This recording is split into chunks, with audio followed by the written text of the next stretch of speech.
I received an email and I thought it asked a good question, and I'll read from the email. Is there a set of objective criteria we could use to evaluate and choose the correct service that can do a good accessibility audit and issue what would be widely considered as a legitimate certificate of conformance?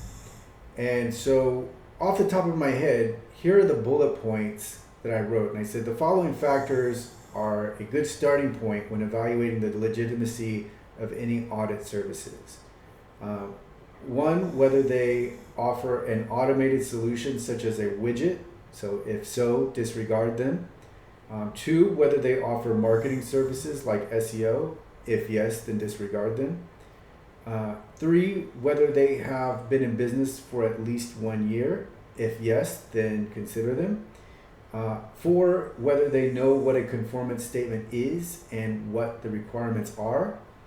Five, whether they mention and or insist upon their audit being completely manual.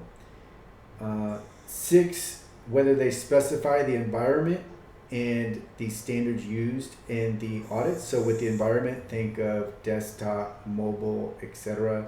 And the standards used being WCAG 2.1 or 2.A. If the provider isn't specifying these details, if they're just glossing right over that, that's a huge red flag, because it means they're not serious about their audit. They should have attention to detail, and this shouldn't be on you. It shouldn't be the person approaching. It should be the provider that knows to ask these questions. And if the provider is just saying yes, yes, yes, let's get you an audit, audits can vary. If I only offer a desktop audit, that's not going to be nearly as extensive and as much work as in saying desktop plus mobile. And then beyond that, what mobile devices am I using? Am I using a tablet? Am I using an iPhone? Like what are the devices being used? And this is not to say that every last device needs to be used, but it should be specified. And then moreover, browser combination. What browser combination is being used? So someone may not go into all of that detail, because let's say a provider knows, like, okay, Chrome is generally going to, suffice here, but it is important to know these details, and the provider should be asking you, or at least telling you, here's what we offer. And if they don't have that level of specificity, then they are questionable.